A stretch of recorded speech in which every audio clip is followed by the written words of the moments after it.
Jackie, how did you find Carnivore?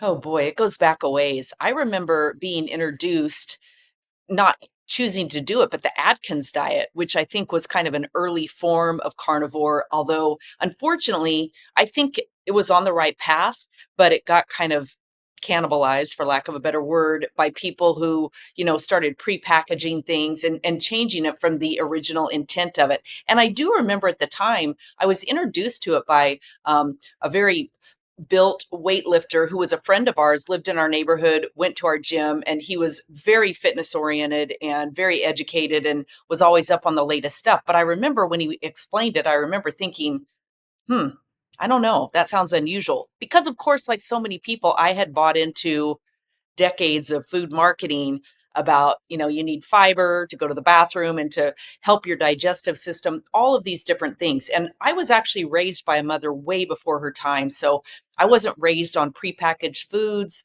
ultra processed foods, even though they were just kind of getting started when I was a kid. I grew up on very home cooked meals, meat, potatoes, salad. Um, Kind of a thing. And we, because of the time period, we ate very locally and very seasonally. I was sharing with somebody the other day, I didn't even know that there was anything besides iceberg lettuce until I was an adult. That's all that was available where I grew up. And maybe other people were like that too, but you didn't have all this shipping of food all over. So anyway, so I was introduced to that probably 30 years ago, Atkins. Thought it was a little strange, but I was a healthy eater, ate plenty of vegetables, and I've probably tried everything under the sun except vegan because I am a bit of a cheese-aholic. So when I heard that vegan had to give up cheese, I was like, well, I'm never going to do that. But none of it ever lasted very long in terms of vegetarianism or, pescatarian or eating any of that. So I kind of went on about my life. And then in about 2014, actually about a year or two before that, my mom was diagnosed with diabetes. And she was kind of, her doctors were even surprised because she's was about this big and she didn't have a lot of what you would deem as the precursor. She didn't eat a lot of prepackaged foods, didn't drink sodas, just a lot of that. But she had gone vegetarian a number of years earlier, and her way of doing it was white carbs, pastas and bread and all that kind of stuff. And that kind of threw me into a little bit of a concern, thinking, well, if this is some kind of a genetic predisposition, I want to find out what this is, and I'm going to get a handle on it because this is not going to be my life. So I started doing research, and that led me to Wheat Belly and Grain Brain, and all of these books by doctors who were exploring this. And if anybody's read those books, more power to you. They're kind of hard, at least in the beginning, because they're so technical. And if you don't have a scientific or a medical background, a lot of it's challenging. But I caught the gist of it with grains and inflammation and how all of that's stored in our body.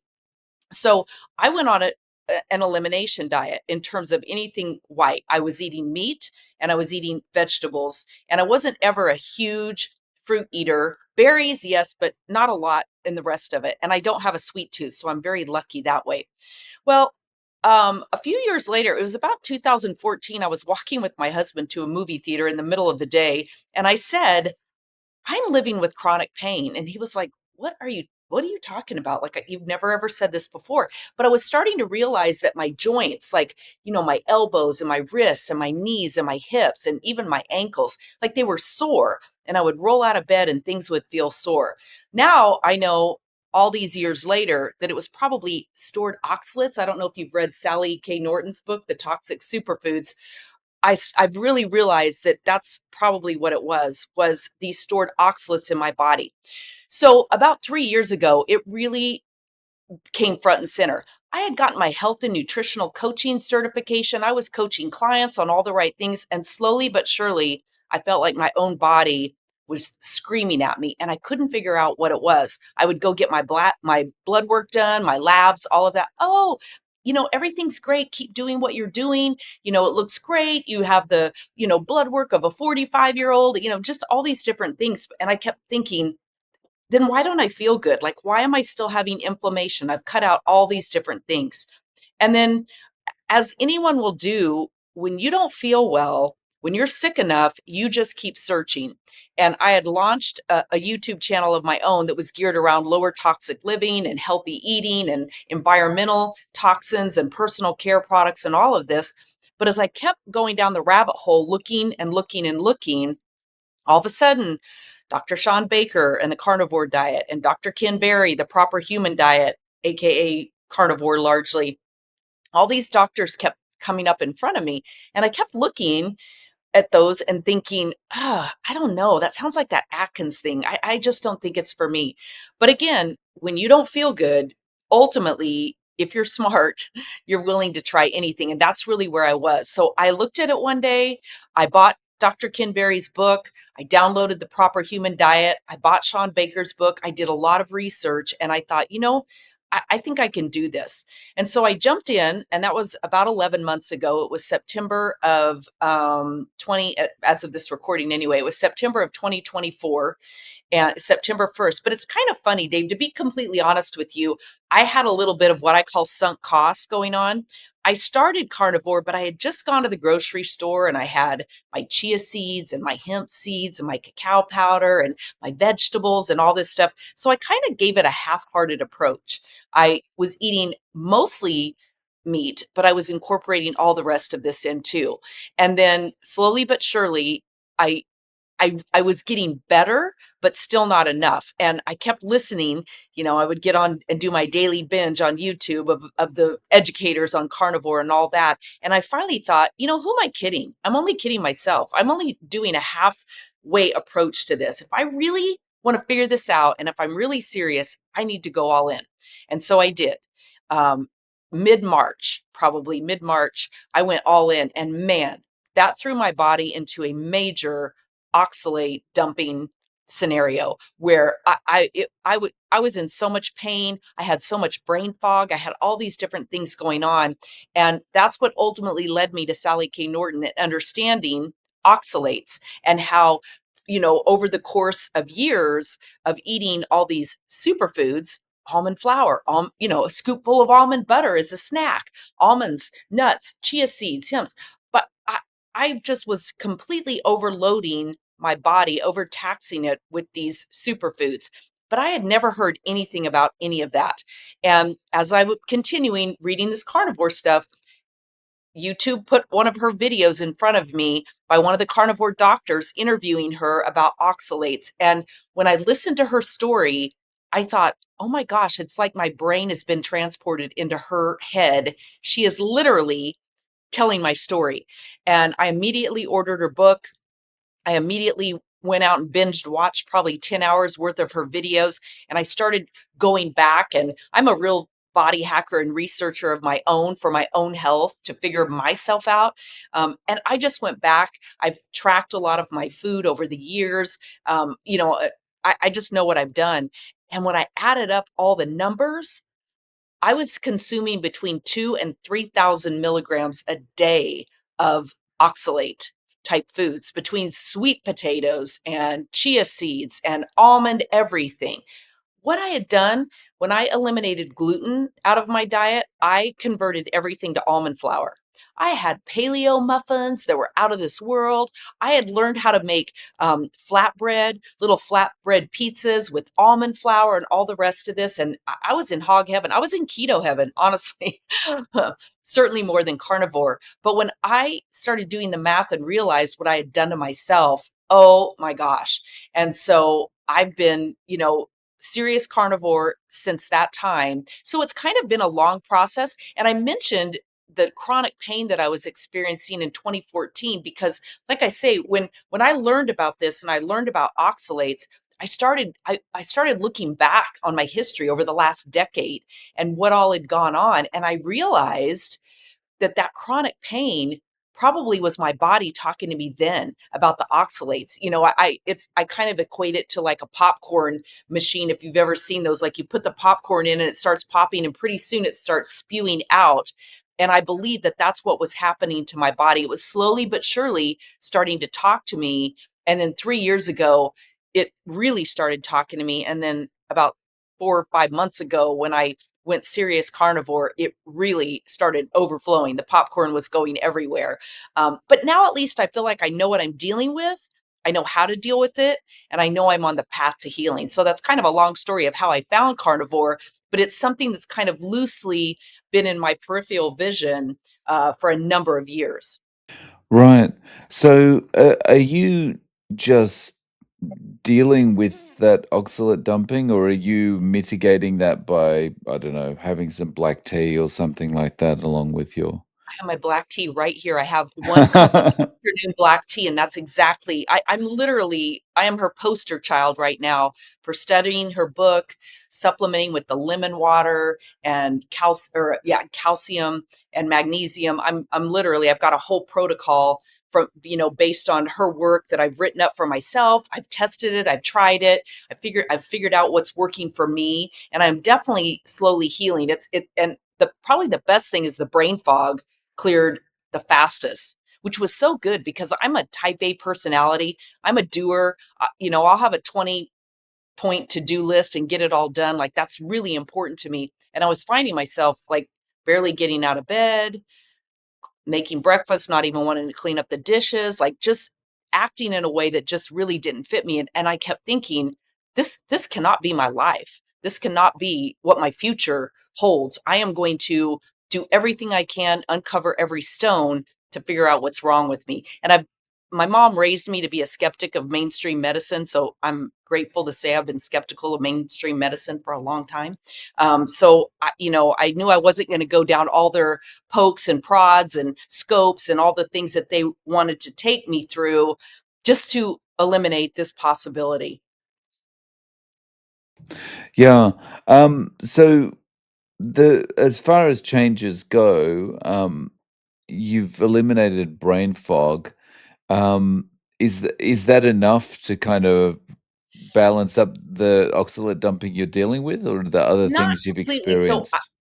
yeah, mine was brain, energy level, weird electrical feelings in my skin, a little bit of neuropathy in the bottom part of my legs, and definitely some digestive issues with digestive elimination and all of that. And that's honestly the most painful. That's the thing that keeps me home, keeps me from hiking in the desert where I live, keeps me from doing a lot of the things that I love to do. And it's so funny.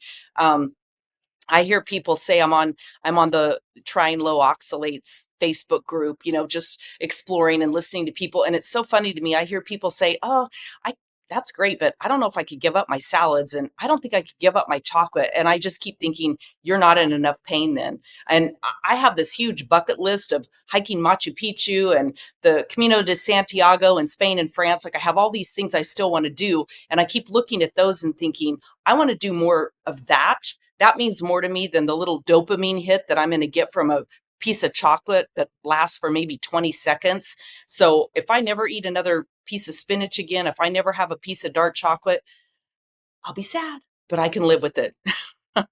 So I'm just slowly working through it. My upper body strength is coming back. So this part of me is obviously clearing first, which tells me I'm on the right path. And I'm optimistic about that. So what's the status of the neuropathy at the moment? Is that improving? It's it comes and goes, honestly. It comes and goes. It is improving, but it's slow and steady, and it's kind of funny. I've always had a philosophy for myself and with my clients too, that I give myself 1 month for every year that I was trashing my body. And even though I didn't realize I was trashing my body because I wasn't eating ultra processed foods or a lot of sugar or any of that kind of stuff. I'm looking back and I'm thinking, realistically, I probably have 15 to 20 months. And that's what I'm giving myself. I am hopeful it'll be before that. So if anybody's listening and that's discouraging to you, that is not my intent at all. I'm just trying to be realistic for myself. And I feel like if I can give myself a long runway, so to speak, to, begin to track and measure and notice the changes instead of looking for instant gratification and then, sinking into a deep depression over it. I figure I can do this if I just keep looking forward and checking off the months. Right. So I guess you're still in the process of healing. And with that comes things like the oxalate dumping and also the kind of restrictiveness of the diet in terms of, you've cut out a whole kind of group of foods, right? Carbohydrates. Mhm. Um, so w- what is it that kind of keeps you going? Is it a feeling of you're in control now, or Yeah, and, I have a goal of being a centenarian. So that's been a lifelong goal of mine is living to 100, at least 105 because five is my lucky number. So that's a goal. And I'm a huge travel buff. That's my number one, hot spot or hot thing. If you're things that matter most to you, one of my biggest values is travel. So I still have a lot of stuff that I want to go and do. Um, I just I have a lot that I want to go and do in the United States. I have 3 states left to hit all 50, like just a lot of things I want to accomplish. And so I really, for me, I look at that list, I look at that bucket list, I look at all those things that I want to do, and that really does keep me going. And it's funny because I'm a foodie and I love to cook and love to do all of that. And it really, a lot of it just takes a mind shift at first. And so many of my friends have been like, oh my gosh, you must be like really despondent doing this carnivore thing because you love to cook so much. And it's like, yes, but I have a whole new avenue now of being creative with carnivore, like making chaffles and, making little thankfully, I don't have a dairy issue. And I don't overdo it, but it doesn't seem to bother me like some people. And I don't have a weight issue. So that's a good thing too. But, making little crackers with mozzarella cheese and eggs and, just showing people how to create a variety plate. I'm going to do a YouTube live video on doing a fondue party where you can still invite your friends and have, butter or tallow in your fondue kit and, and have all the meats and stuff and cheeses. And of course, I'm not going to force my friends who are not carnivore. I'll have veggies and I'll have other stuff that they can use, but I'm coming up with ways to be creative, to still be social, and to still say, look, you can still have a life. You don't have to alienate yourself. You don't have to not ever do anything or go anywhere. You just have to get very creative and have fun with it. Look at it as a fun opportunity to grow and learn through all of this. And so that's really how I'm approaching it. When I first started and people would talk about, food freedom, I was like, I don't know, it kind of sounds more food restrictive. But what I've realized is that word freedom around food is in so many ways, not I don't think that much anymore about what I'm going to eat during the day. I'm basically a 2 meal a day. I pretty much know what that's going to be. I'm a planner and a shopper and an organizer, so I'm pretty organized with all of that.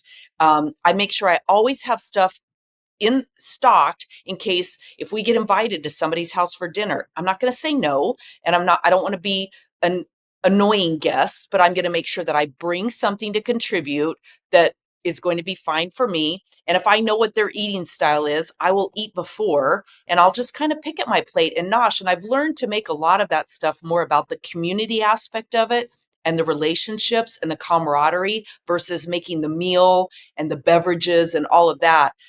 I just choose not to make that the biggest focus for me.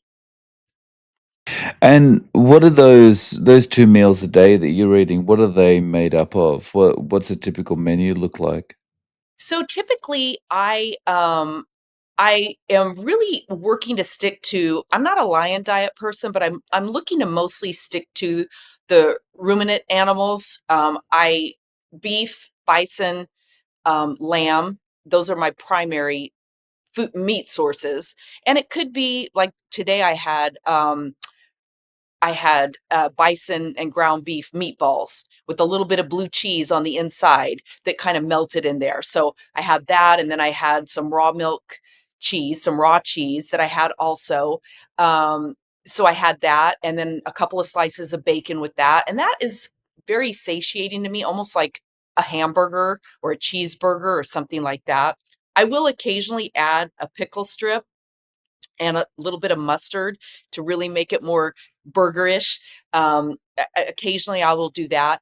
But then some mornings for breakfast, I will cook up some ground beef, or maybe I have some leftover ribeye or something, and then I'll make a batch of eggs with that. And I like to mix goat cheese in with my eggs. Sometimes I'll mix some full fat Greek yogurt in with it just to make it a little creamier. And then, I kind of garnish it with bacon and maybe a little bit of chicken.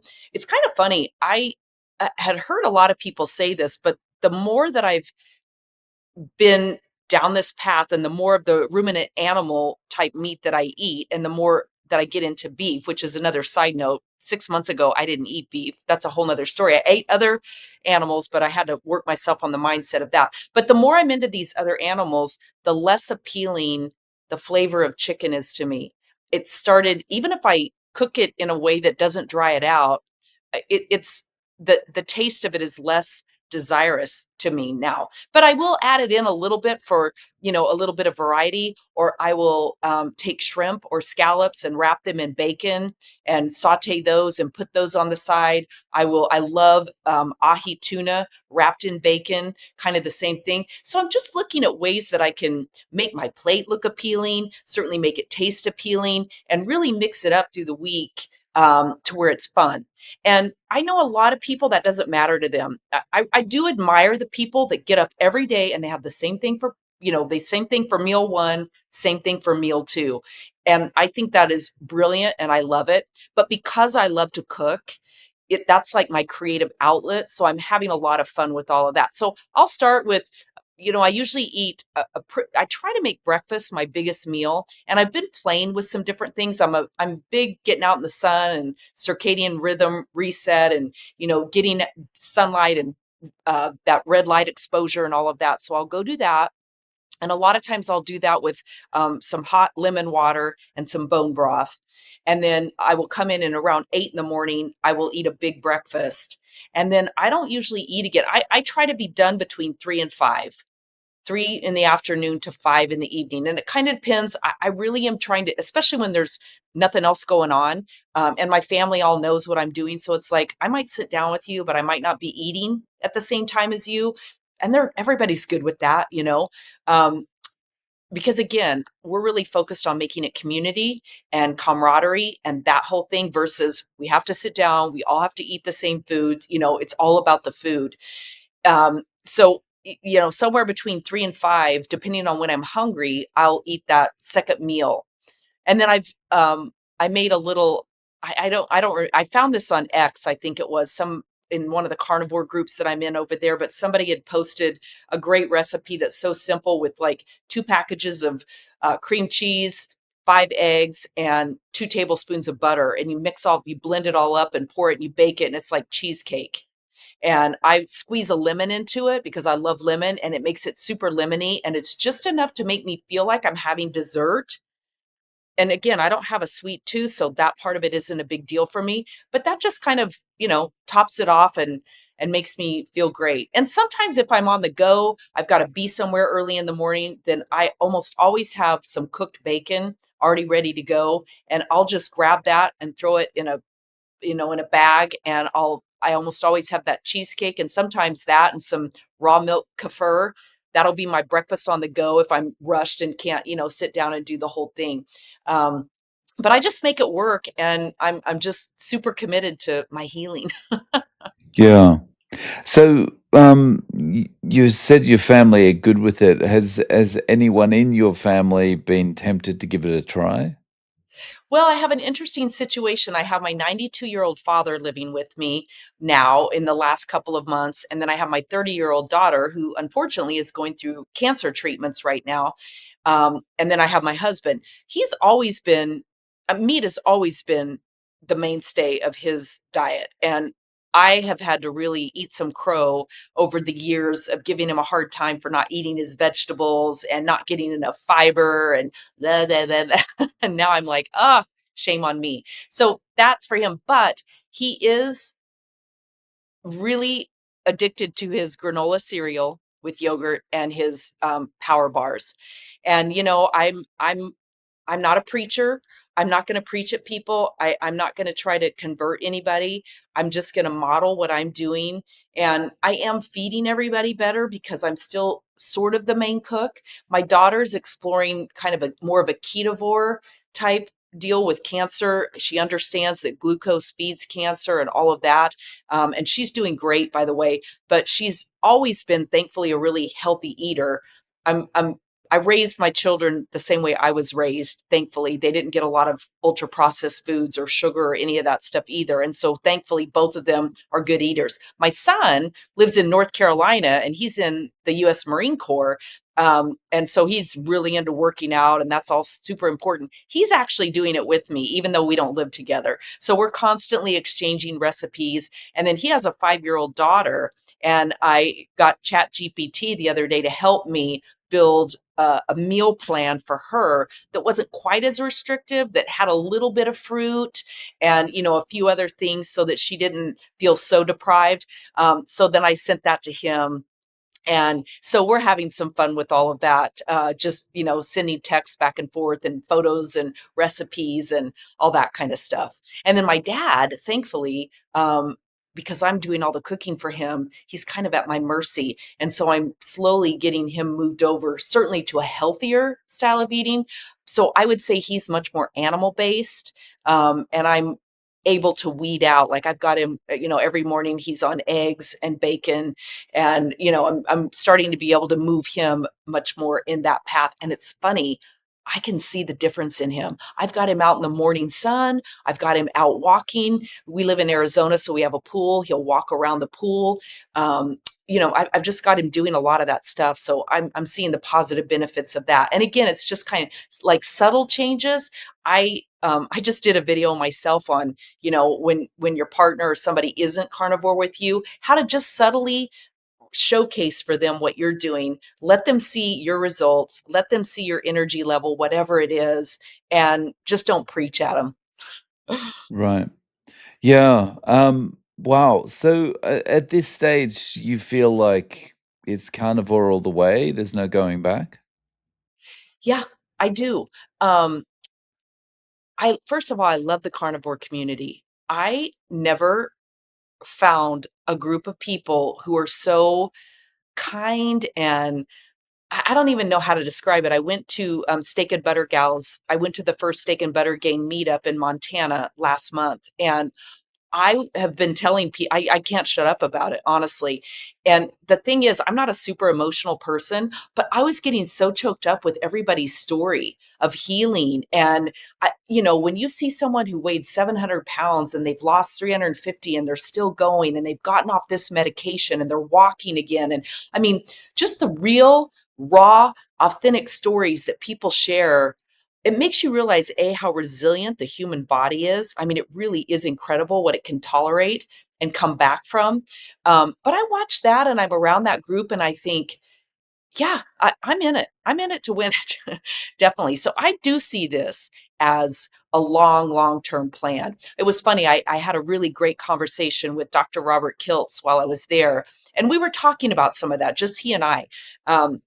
And he said, do I occasionally deviate and have a little bowl of fruit if I'm somewhere? Yeah, but very seldom. Do I occasionally eat a nibble off a cupcake at one of my grandkids' birthday celebrations? Yeah, but almost never. And that made me feel so good, to hear. Not that any of us need validation or permission or any of that, but we are human, and some people can be super hardcore. At this point in my life, I think I can be. I'm very disciplined. When I set my mind to something, I can do it. And April 13th, I lowered the boom on all my superfoods. I gave up dark chocolate, which was probably the hardest, and I didn't eat a lot, but I was eating a lot of the cacao powder in my bulletproof coffee. I gave up that, all my seeds, like everything. I just gave it all up in one fell swoop. Overnight, I haven't cheated once. I haven't even been tempted to cheat. So I think that I have no problem really sticking to this. So on that temptation, um, for me, I find one of the best things about carnivore is you don't have an emotional connection to food anymore. Do you feel Right. the same? Yes. Yes. That's part of the food freedom. And I've heard so many people say, a lot of people come into carnivore focused on weight loss. They've tried every diet, they've done all of this. They're focused on the weight loss. And I've heard so many people say, just focus on kicking the carb and sugar addiction. And even as I look back, I realize even though I was never addicted to the sugar side of carbs or any of that, I was somewhat addicted to certain pieces of my plant-based foods.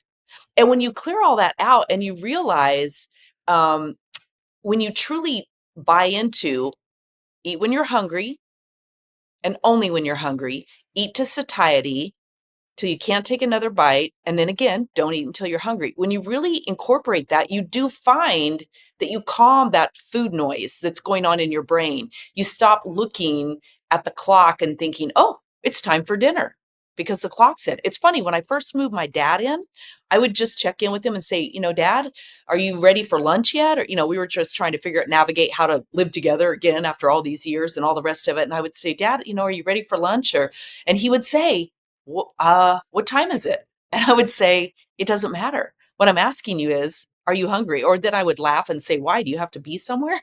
You know, I mean, but it's crazy how conditioned we are to 3 meals a day, biggest one being dinner. That's not the smartest logical thing necessarily. Snacks in between, all of that kind of stuff. Look at the clock, look at the clock, look at the clock, eat around that. But yeah, so it just makes it so much easy when you don't have that food noise constantly talking to you to eat this, eat that, oh, have a snack. Even if it's a healthy carnivore snack, your body doesn't need it. And if you don't learn to shut off the constant, you know, hum of your digestive system working around the clock, you really won't get ahead. So that I just do believe, yeah, that's such an important part of it. Yeah. Um, so if someone came to you and said, "Okay, Jackie, I'm ready to start carnivore. I'm going to give it a try for 30 days." What advice or tips would you give them to maximize their chances of success? Well, the first thing I would ask him is why? What is your goal? Because if you don't have a strong enough why, it's so easy to get derailed by your neighbor that calls and says, "Hey, let's go to happy hour," or whatever it is. So I would say, what's your reason why? What do you most want to heal? And then I would ask for the challenge. What do you feel like you have a challenge with? What has challenged you in the past? Do you have a sugar addiction? Do you have a carb addiction? Do you snack during the day? Like let's look at all the obstacles that might derail you first, because so often we tend to plan for what we're going to do for the success, but we don't often plan enough for our derailments. In fact, we almost never plan for the derailments, and that's what makes us stay derailed. So it's important that you know, what is that thing that might derail you, and what's your coping mechanism going to be? What are you going to have that you do right away to get away from that? So I would do those two things. And then I would say, all right, make a list of all the foods that are on carnivore, on the animal based eating plan, on carnivore that you enjoy. Let's make a list of those, and that'll be your starting grocery list. And then let's make a list of the foods that aren't on carnivore that are maybe your top 10 favorite ones, just your top 10 favorite ones. And then let's rate those. And then let's really look at those and say, do you think that's wise? Is that one you could maybe give up? And the reason I like to do that with people is because if you're going to cheat, if you're going to, know what that list of 10 is, that's only going to be, a short little list, that's something that you can maybe not beat yourself up over too badly if you do cheat. So I like to have that. And then I want to have them go through and, get rid of all the stuff in the pantry, because you won't really need your pantry anymore. Um, your refrigerator, your freezer, let's get rid of all that. And it's like I said, when I started, one of my problems was sunk cost, right? I had already spent the money on it. Why waste it? I always laugh because it's like you can put it on this waste down here and nobody seems to mind that. But we don't want to waste it in the trash can, even though whether we throw it away or we eat it and trash our body with it, we'll still never get that money back. Like you can't recoup that. So that's why sunk cost. So those are the things that I would start with. And then I would say, write a 3 to 5 day meal plan to get you started with. And let's make sure you have that stocked, organized, and in your refrigerator. Because if you truly want to plan for success, you almost can't wake up, or most people can't wake up in the morning and say, "Today I'm doing carnivore." Yeah, very nice. So Jackie, if people want to reach out to you, do you have any social media, and or how can people find your YouTube? I do. I'm at Lower Toxic Life on YouTube. I'm Jackie Ulmer on Instagram and almost everywhere else. I'm Jackie Ulmer. Pretty easy to find me. Um, yeah, so reach out to me and my website too, lowertoxiclife.com. You can find me there. And Dave, I am going to be at Meatstock 2026, so I will be meeting you there in person. Ah, awesome. Well, I'm looking forward to that. I'll link to your website and your socials in the show notes. Thank Thank you you. so much for coming on today, Jackie, and sharing your experience. I really appreciate your time. Well, thank you. And thank you for the work that you're doing because it is invaluable. As you know, I mean, anytime you can play a role in somebody's healing, you are a lifelong friend.